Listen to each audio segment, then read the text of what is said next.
Turn now to a controversial trade pact between the United States and 8 Pacific nations that until now has remained largely secret. It's called the Trans-Pacific Partnership, or TPP. A chapter from the draft agreement leaked Wednesday outlines how it would allow foreign corporations operating in the United States to appeal key regulations to an international tribunal. The body would have the power to override U.S. law and issue penalties for failure to comply with its rulings. The agreement is being negotiated by the U.S. Trade Representative Ron Kirk, appointed by President Obama, but the newly revealed terms contradict promises Obama made while running for president in 2008. One campaign document read in part, quote, "We will not negotiate bilateral trade agreements that stop the government from protecting the environment, food, safety, or the health of its citizens, or give greater rights to foreign investors than to U.S. investors." Earlier leaks from the draft Trans-Pacific Partnership Agreement exposed how it included rules that could increase the cost of medication and make participating countries adopt restrictive copyright measures.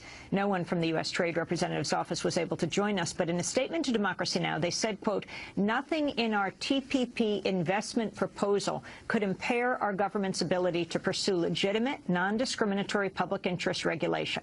For more, we're joined by Lori Wallach, director of the Fair Trade Group Public Citizens Global Trade Watch. The leaked documents were posted on her organization's website early Wednesday morning. Lori, welcome to Democracy Now! Explain what the documents show and what this agreement is about.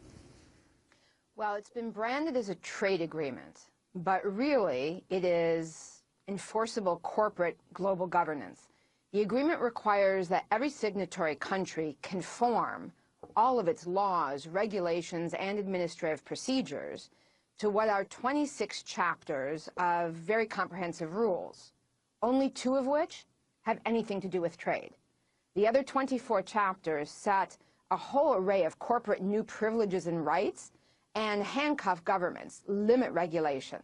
So the chapter that leaked, and it's actually on the website of Citizens Trade Campaign, it's a national coalition for fair trade, that chapter is the chapter that sets up new rights and privileges for foreign investors, including their right to privately enforce this public treaty by suing our government, raiding our treasury, over costs of complying with the same policies that all U.S. companies have to comply with. It's really outrageous. Well, Lori, there's been quite a bit of complaint, even in Congress, about the secretive nature of these continuing negotiations. About 600 or so corporate advisors have access to information that even members of Congress don't. Could you talk about how that has come about? Well, this is how you get a text and in a potential agreement that is this outrageous. I mean, this isn't just a bad trade agreement. This is a 1%er power tool that could rip up our basic needs and rights. How that happens is the negotiations have been done in total secrecy. So for 2.5 years, until this leak emerged, people have suspected what's going on because, as you said, under U.S. law, there are 600 official advisors. They have security clearance to see the text. They advise the U.S. position. Meanwhile, the Senator, Ron Wyden, who is the chairman of the Trade Committee in the Senate, the committee with jurisdiction over the TPP, has been denied access to the text, as has his staff, who has security clearance, to a point where this man, who has supported agreements like this in the past, has filed legislation demanding he have the right to see the agreement that he's supposed to be having oversight with. He's on the Intelligence Committee, and he has security clearance, so he can see our nuclear secrets. He just can't see this corporate Bill of Rights that is trying to be slipped into effect in the name of being a trade agreement. It's a very elegant Trojan horse strategy. You brand it one thing, and then you put an agenda that could not survive sunshine into this agreement. We have been able also to get some of the texts on patents, expanding patents for big pharma, jacking up medicine prices, and we have analysis on our website, tradewatch.org, as well as information about how to get involved, because these agreements are a little bit like Dracula. You drag them in the sunshine and they do not fare well. but all of us, and also across all of the countries involved, there are citizen movements that are basically saying, this is not in our name. We don't need global enforceable corporate rights. We need more democracy. We need more accountability. And this agreement's the antithesis. I want to read part of the comment we got from the U.S. Trade Representative's office when we invited them on today's show. They wrote, quote, the Obama administration's infused unprecedented transparency into the TPP negotiations. We've worked with members of Congress and invited stakeholders to every round of negotiations where they've given presentations and met with individual negotiating teams. We're always looking for ways to enhance provisions on transparency and public participation. Lori Wallach, your comment.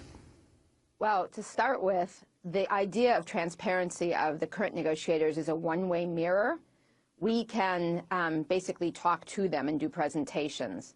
But as this leak shows, nothing that the public interest organizations, and it's a huge array of organizations, from faith groups to consumer groups, environmental, labor, nothing that we have said is now reflected in the U.S. position in this negotiation, which I'm sad to say is the most extreme. I mean, the U.S. is even opposing proposals in this agreement to try and make sure countries have the ability to use financial regulation to ensure financial stability. The U.S. positions don't reflect what we've been saying, but we can talk at them. But just to put this in perspective, in the last negotiation of a big regional agreement, that was the Free Trade Area of the Americas in the 1990s, 34 countries, very complicated agreement. 2 years into the negotiation, the entire draft text was published officially by the governments. Here we are 3 years into this negotiation with 8 countries, and they will not publish a sentence. In fact, it finally leaked that they had signed a special agreement not to release any draft text for 4 years after negotiations are done, a secrecy agreement on top of the normal secrecy. And when asked, Ron Kirk, the trade representative, why, in the past the U.S. has sent out draft text, the WTO, hardly a paradigm of transparency, publishes draft text. What's going on, he was asked. He said, well, in the past, for instance, the Free Trade Area of the Americas, when the text was revealed, we couldn't finish it. Now, what sort of indictment is that of what they are doing behind closed doors? That merely allowing the public who will live with the results and Congress to know what's up is going to somehow derail the plans to lock us in. Because what's really important to understand about these agreements, it's not about trade, and it's like cement. Once the cement dries in these agreements, you can't change the rules unless all the other countries agree to amend the agreement. So what we're talking about with this leaked chapter is literally a parallel system of justice. People have domestic laws in courts trying to defend our rights and get our needs met. Corporations would have a parallel system of private attorneys, 3 of them, no conflict of interest laws. The U.S. and the other countries would submit themselves to the jurisdiction of this corporate kangaroo court.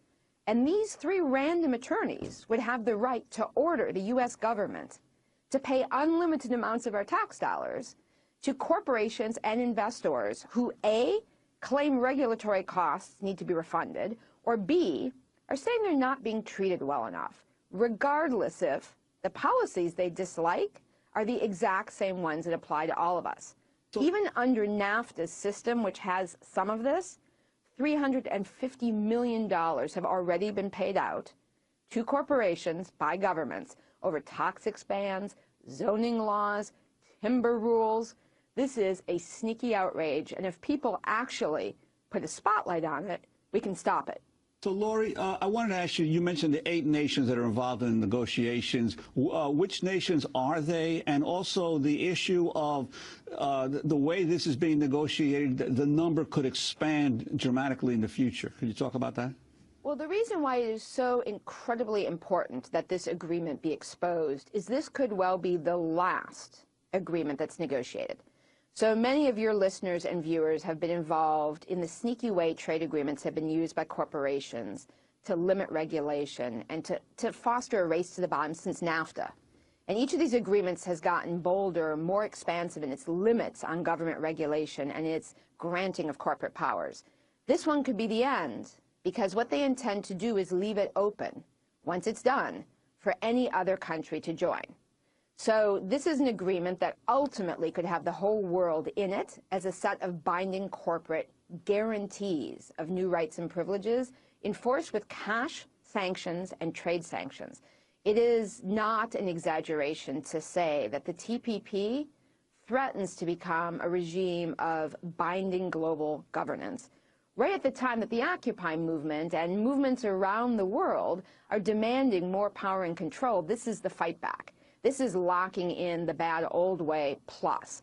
And in addition, the way that the agreement is being negotiated, these rules would require that you not only change all of your existing laws, so good progressive laws would have to be gotten rid of, but that in the future you don't create new laws. Now, the agreement now includes Australia, Brunei, New Zealand, Singapore, Chile, Peru, and Vietnam, as well as the U.S., plus Malaysia has now joined. And the agreement includes all of the NAFTA-style privileges that promote offshoring, but more drastically, it has all sorts of new corporate privileges. So the right to extend medicine and seed monopolies to jack up medicine prices, even the right to challenge formularies, medicine prescription group buying plans. For instance, what the Obama administration has put in their health reform bill, they are at the negotiating table behind closed doors trying to kill the right to use for other countries. Or the financial rules would have just a limit. Countries aren't allowed to ban risky financial products or services at the same time that we're trying to issue regulations under financial reform. And the agreement even meddles with how we spend our local tax dollars. For folks around the country who are doing sweat-free campaigns, who are doing living wage campaigns, green buying campaigns, this agreement says, A, you can't have local preferences, so no Buy New York State preference to recycle money back in your state, your tax dollars, no Buy American, but also conditions like a product has to have recycled content, or that uniform has to be sweat-free. Those kind of conditions can be challenged. It is an incredible corporate power tool. It's only gotten this far because it's been secret. And people in the other countries don't want it either. But our government is the one that's largely pushing the most radical provisions, which is why it was so important for this text, which everyone can see an analysis of at tradewatch.org, to be made public, to make people aware of what's really going on. Lori, the last round of negotiations on the trade agreement took place in Dallas. While there, Obama's appointed trade representative, Ron Kirk, spoke at an event for the local business community. The Yes Men took the opportunity to present Kirk, the former mayor of Dallas, with a mock award. This is a clip. Hello, thank you so much for being here. My name is Gid Habersall, and on behalf of the Texas Corporate Power Partnership, we are very, very pleased to announce that the U.S. trade negotiators are the winners of our 2012 Corporate Power Tool Award.